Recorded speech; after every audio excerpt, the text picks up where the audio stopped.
Okay, Pahrump, welcome back for the last segment of the show. We've been talking about the skinny on weight, and I want to remind everybody the slides that we had up, and this was talking about the type of diet that we were talking about, this what they call low amylose diet, where we're going to eliminate vegetables below the ground. They make such a part of our staple in our diet, with potatoes and carrots and onions and radishes and beets. They're all root vegetables, and they're very, very high in amylose, which is a very compact starch that we dissolve by the amylase in our saliva. The other thing is eliminating bread and pastas and things of that nature, and trying to ingest, if you have to ingest a bread, you looking at Ezekiel bread, and the next thing is looking at the type of fruits. A lot of people will see, I'll see average sugars, hemoglobin A1Cs go up in the summertime, and you expect them to be going down because people are more active in the summertime than they are in the winter, but they actually ingest a lot of fruits. So we want to stay away from the fruits that we peel. We want to stay away from bananas. We want to stay away from oranges. They have a lot of amylose.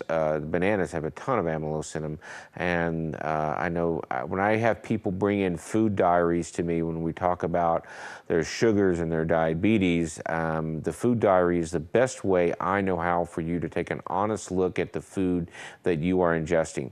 And we've been lied to about oatmeal. It's oatmeal, it's an oat, it's a bran. I mean, you start your morning out with carbohydrates. I understand you're breaking your fast from the night, but all it's doing is leaving you hungry for lunch. So a good way maybe to start the morning would be eggs. Everybody was afraid of eggs with regards to cholesterol. That is absolutely not true. Very little of the cholesterol we ingest is actually getting taken into our system. It does get absorbed, but for the most part, again, most of our cholesterol comes from the sugar and some of the saturated fats we eat. So have those eggs and don't be worried about it. It's a good source of vitamin D. It's a good source of protein. Cottage cheese, as long as you're not milk intolerant. And maybe fruit with the peel on it. Blackberries and blueberries and those type of things are excellent fruits, as well as peaches and nectarines and things of that nature. Go with your leaner meats. Remember, fat goes to fat. So if you're eating fatty meat, then you're basically going to have issues with regards to ingesting fat. So you want to go with the leaner meat. Conserve wherever you can. Remember, 10 calories saved over a year will be 1 pound lost. 100 calories a day will be 10 pounds in a year. And again, shop for non-GMO based foods. Genetically modified organisms, they trick our metabolism, they trick our brain. And one of the things that, it was the most impressive thing I'd ever seen. I don't know where this plant is, but I know it's kind of top secret, but they grow 5-pound potatoes. Okay, 5-pound potatoes. And these potatoes are cut up and they are actually they're flash fried and then frozen. Now, where do they go? They go to all the big chains where you get French fries from. McDonald's, Burger King, places like that. So you're eating a genetically modified potato. Not if you go to In-N-Out, obviously, their potatoes are cut, they're fresh. So at any rate, you can do a better job. You can make better choices, and you can keep a food diary, and you can look for places to reduce the carbohydrates in your diet. And it's a slow process. Eliminating a little bit at a time will help. There is a movie, if we could bring that back up, it's called Food Incorporated, Food Inc. I suggest you download it on iTunes. It will change the way you look at fast food. We used to think of fast food as McDonald's and Burger King, but fast food is in just about everything we eat. And I always support the fact that we vote with our pocketbook as a population. If you support the people that make better food, they will become profitable. Therefore, those food costs will come down. If you support the people that feed you crap, then they will continue to manufacture that particular food, and you will continue to be poisoned on a daily basis. And I do say that term, and I do mean it. You have better choices out there than eating some of the stuff that is available to you.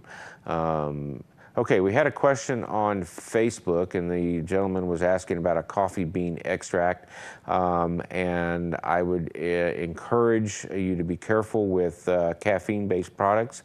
They do increase your metabolism, but a better choice might be spicy foods if your stomach can handle it. Cayenne pepper and pepper extracts actually do raise your metabolism, so eating pico de gallo or something that's hot is actually better for you than coffee bean extract, and won't stimulate your heart. If you have anxiety, things of that nature, the coffee bean extract might be a problem. He also had a question regarding sinusitis, and I don't like answering those questions on the TV because I'm not examining the patient, but in a general rule of thumb, people who have sinus and postnasal drip or colds, you usually don't develop a sinus infection until after 2 weeks of continuous congestion. But then again, that is not a rule of that you can live by. Yes, if your drainage turns purulent and it's yellow, there might be signs of a bacterial infection. Fevers over 101 can be signs of a bacterial infection and viral infections. Facial pain, but I do suggest you get in and get seen, because a sinusitis, if protracted, can lead to orbital cellulitis, which can be a deadly condition. So don't take it lightly. Walk-in pneumonia, obviously it's hard to dispel that between a bad bronchitis, but usually high fever, shortness of breath, chest pain, and hemophytus, which is a coughing up of blood. Again, you do need to see a local physician to get an examined. We also have a caller, Roxanne. She has a question about menopause. So if you could, is Roxanne on the phone? Yes, I'm here. What is your question, Roxanne? Well, menopausal women, they tend to gain weight, as we all know, and I'm one of those women right now, and I have begun to gain some weight, and I walk 4 miles a day. I have a little gym. I work out. I work in my yard. There is no lack of activity in my life, and I try to watch what I eat, but I still can't lose any weight, and I'm really desperate. Well, as a rule of thumb, women in general have a difficulty losing weight over men, mainly because of the estrogen in your body. Estrogen was created by nature to create a lazy fat in women. And what do I mean by lazy fat? It does not want to come off of your body like men. Men have testosterone, and we can turn over fat quite quickly. We do lose weight faster than women do, but we also die earlier of heart disease than women do, because our metabolism is such that we change that. And if you look at women's cholesterol versus men's, women's have higher HDL, and they have lower LDLs usually, but women do catch up to men with related to heart disease as they go through menopause, because you make less estrogen, but you still make estrogen. So it is very important as a woman to watch your carbohydrates, because remember, carbohydrates go to fat. You have less muscle mass, and you may be out in the yard doing a few odds and ends, but it may not be as a sustained exercise. I will tell you that fat burning, I mean, Vern was on talking about aerobic conditioning and how many calories you burn. If you take 210 minus your age, you have an aerobic heart rate. If you take 210 minus your age and take 80% of that, you have a fat burning rate. So you can actually burn fat at a lower heart rate than aerobic conditioning, but it has to be over time. And in order to get conditioned, walking 3 miles a day will give you some conditioning. But that's, I mean, you know, that's a lot of walking. I mean, actually 30 miles a week, which is only 4.5 miles a day. So it's very hard to get that exercise just walking. But again, food diaries are very important, and watching the fat, because fat goes to fat in a female, and watching those carbohydrates, and trying to look at your weight and saying, how do I get from where I am to where I want to be. So if you're 200 pounds and you want to get to 180, you have to eliminate those caloric. So if you multiply 20 times 3,500, 70,000 calories, you decide how fast you want to do it. Most people should do it gradually because it's much better to do it that way. But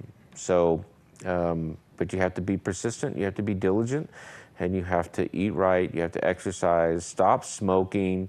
That's the biggest problem out there, smoking. On that caffeine question for the green, it's green coffee extract they're talking about. It has no caffeine in it.